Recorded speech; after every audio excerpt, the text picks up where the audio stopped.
24 तारीख को जो लॉकडाउन जाहिर हुआ था गवर्नमेंट की ओर से, और लॉकडाउन के बाद सभी सारे उद्योग धंधे बंद गिर गए। उसका असर सीधे कामगारों पर पड़ा। 29 मार्च को जो जीआर आया था कि भाई किसी कामगार को घर काम से ना निकाले, किसी की पगार ना कट करे, लेकिन वो सब नियम धाबे पे रखते हुए कोई कारखानदारों ने कोई नियम का पालन नहीं किया। ये जो लॉकडाउन लगा 24 मार्च का, ये सरकार की वजह से लगा, इसकी जिम्मेदार सरकार है। तो हमारी यूनियन जो राष्ट्रीय यूनियन है CI2, वो यूनियन ने हर एक कामगार को पूरे देश में एक गवर्नमेंट को चिट्ठी लिखने को बोली, और वो चिट्ठी में हमने मांग पत्र तैयार किया, डिमांड पत्र तैयार किया। वो डिमांड पत्र में हमने लिखा कि भाई हमारे को जो भी कामगार है जो इनकम टैक्स नहीं भरता, उसके लिए 10,000 रुपये हमने मांगने की।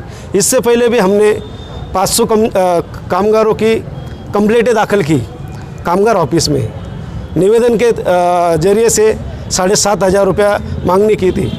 तो ये जब मामला है जो चल रहा है कि भाई कामगारों को कुछ नहीं मिल रहा है, कामगार भूखे मर रहे हैं, और इसके लिए सरकार ने सिर्फ 500 रुपये दिए, 5 किलो अनाज दिया, उससे घर नहीं चलता है। तो हमने हमारी यूनियन के ज़रिए से भुजबल साहब जो माजी भुजबल साहब जो है ज्येष्ठ नेते, तो उनको निवेदन दिया 30,000 फॉर्म का, और जो जिला कलेक्टर यहाँ के उप जिला कलेक्टर है उनको भी निवेदन देके, और ये जो फॉर्म हमने जमा किए थे यहाँ के कामगारों से, तो वो हमने यहाँ पे जमा किए।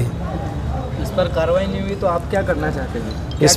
इस पर हम अगर इस पर कुछ कार्रवाई नहीं होती है तो इसका जन आंदोलन निकालेंगे। 3 तारीख का एक टारगेट दिया है, 3 तारीख को अगर नहीं हुआ तो उसके आगे भी हम हमारी यूनियन ने तारीख ठहराए है, इसके ऊपर हम कड़ा से कड़ा और जन आंदोलन खड़ा करने वाले हैं पूरे भारत में।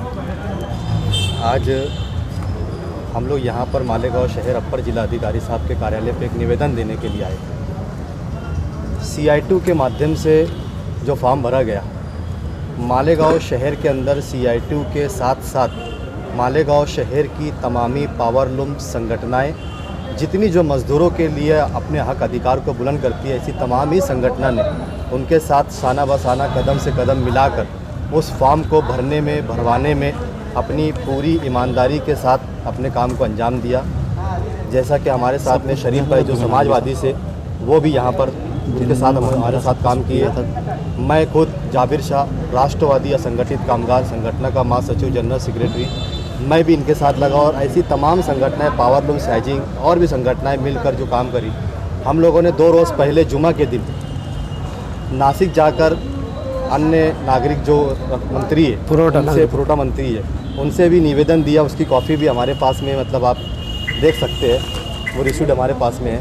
और उनसे भी वहाँ बैठकर तबादला ख्याल हुआ, उनसे बातचीत हुई, और उन्होंने हमें कहा कि आप अपने शहर के अंदर कलेक्टर साहब के पास वो फॉर्म जमा करवा दें, ताकि वो सारे फॉर्म सरकार तक पहुँच सके और उसके ऊपर जल्द से जल्द कोई निर्णय लिया जाए।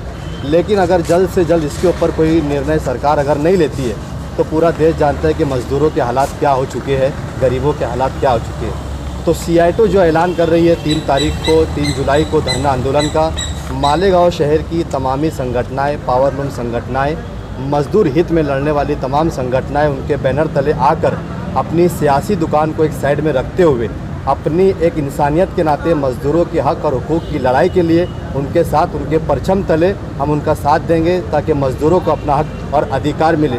और अगर 3 तारीख को जन आंदोलन के बाद भी अगर हुकूमत अगर कोई कान पे बात नहीं लेती है, तो हम आगे इससे भी सख्त कदम उठा सकते हैं। अस्सलाम वालेकुम, मैं समाजवादी सदर शरीफ हुसैन मंसूरी।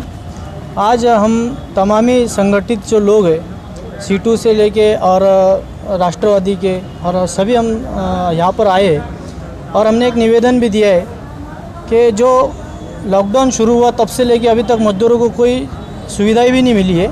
लेकिन जो मालेगांव शहर के अंदर हम लोग सभी यूनियंस मिलकर और सभी सियासी पार्टी मिलकर इस मजदूर के ताल्लुक़ से जो लड़ाई लड़ रहे, जिस तरह मालेगांव शहर में आज हमारे मालेगांव शहर में 4 से 5 लाख मजदूर है, लेकिन जो मजदूर जो है वो अभी बताए नहीं जा रहे, क्योंकि गवर्नमेंट सर्वे उसके अंदर जिस तरह जो हमारे पुराने सियासी लीडर थे उन्होंने घरगुती यंत्र मार्ग लिखा गया है। जैसे कि घरगुती यंत्र मार्ग जो लिखा है, इसकी वजह से हमारे मालेगांव शहर के अंदर मजदूर यूनियन का मजदूर के ताल्लुक से कोई ऐसे सवालात नहीं है, मजदूर का कोई सवाल उठाता नहीं है। लेकिन हमने आज ये कदम उठाया है मजदूर के ताल्लुक से कि हमारे शहर के जो मजदूर है बहुत परेशान हाल है, उसकी वजह से हम लोग सभी मजदूर के साथ खड़े हैं। और मजदूर के ताल्लुक से जो सियासी पार्टी इसको अगर अलग ढंग से हवा दे रही है, तो मैं उनसे गुजारिश करूं कि आप लोग ये सब काम ना करें, ताकि हम जो लड़ाई लड़ रहे हैं मजदूर के लिए लड़ रहे हैं, तो हम आपसे भी गुजारिश करते हैं आप मजदूर के लिए लड़ाई लड़े। ऐसा इस तरह ना करें कि हम मजदूर के ताल्लुक से लड़ाई लड़ रहे हैं और आप अलग ढंग से अगर उसके अंदर सियासत कर रहे होंगे, तो बराए मेहरबानी आप ऐसी सियासत मत करें, ना करें। यही मैं गुजारिश करूँगा। अस्सलाम वालेकुम, जय हिंद। जैसे गांव में कुछ सियासी लोग हैं या सोशल वर्कर है, इस काम के ऊपर एतराज़ कर रहे हैं कि इससे कुछ हासिल नहीं होगा, इसको लेकर के आपका क्या कहना है? डॉक्टर इस फार्म के ताल्लुक से अभी आपने सही बात है कि इस फार्म को लेकर बहुत सी गलत फहमियाँ मज़दूरों में फैलाई जा रही है। उसके पीछे मुझे लगता है कि ये मज़दूर जो एक प्लेटफार्म पर आ रहा है, इसको तोड़ने के लिए और उससे घबरा कर ये अफवाह फैलाई जा रही है।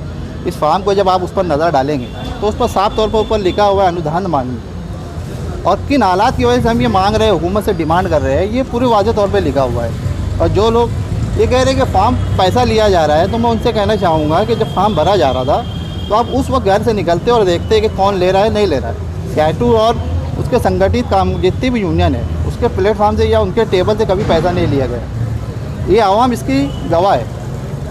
दूसरे ये कि जो लोग ये कह रहे हैं कि इसमें मिलेगा नहीं, सरकार के पास पैसा नहीं है, गिरेमान में वो अपने गिरबान में खुद जाके कि इन्होंने लॉकडाउन में मज़दूरों के लिए क्या किया। 2-4 डेक बनाकर बांट देना या किसी मजहबी तंजीम की किट को अपने नाम से बांट देना, इससे तुम्हारे फ़राज़ अदा नहीं होते। आप नुमाइंदे हो तो नुमाइंदगी सही ढंग से अदा करनी चाहिए। और आज मालेगांव में मज़दूर अगर इतनी बड़ी तादाद में आगे आया है, परेशान हाल है, कोई अगर उनके लिए आहत बढ़ा रहा है, तो आपका फ़र्ज़ ये बनता है मालेगांव के ज़िम्मेदार होने के नाते कि आप भी हुकूमत से डिमांड करो कि ये जो मांगनी हो रही है ये जायज़ है और हुकूमत को देना चाहिए। बल्कि उसमें आप ये खुद कह रहे हो कि हुकूमत के पास नहीं है, मतलब आप शहर के नुमाइंदे होकर हुकूमत की ज़बान क्यों बोल रहे हो? आपको तो हुकूमत से लड़ना चाहिए हमारे तरफ से, मज़दूरों की तरफ से, कि भाई नहीं देना चाहिए। तुम्हारे कहने पर मज़दूर घर में रहा, काम पर नहीं गया, उसका जो हुआ वो आया वक्त तो उसने किट लेकर रिश्तेदारों से उधार किसी तरह अपना वक्त निकाला। लेकिन कब तक? अब अगर हालात सुधर रहे हैं तो हुकूमत का फ़र्ज़ बनता है कि वो देवे। और हम जो मांग रहे हैं वो हमारा हक है, हमारा हक है और हम अपना हक मांग रहे हैं। और हमारा हक मांगने से कोई सियासी समाजी लीडर हमको रोक नहीं सकता। अगर हुकूमत ने हमारी मांग पूरी नहीं की तो जैसे कि अभी सर ने बताया कि 3 तारीख को हम एक धरना आंदोलन करने वाले हैं। मैं इसके ज़रिए आप लोगों के चैनल के ज़रिए मज़दूरों से ये गुजारिश करना चाहूँगा कि अगर अपने हालात, अपना फ्यूचर अपनों को सुधारना है तो आप मज़दूर यूनियन से जुड़कर किसी एक प्लेटफार्म पर रहकर चलो। आज बड़ी तादाद में हमने फार्म भरा है, फार्म को आगे लड़ाई लड़ने की जिम्मेदारी हमारी है और हम लड़ेंगे इंशाअल्लाह। और अपना हक मज़दूरों को उनका हक दिला कर रहेंगे।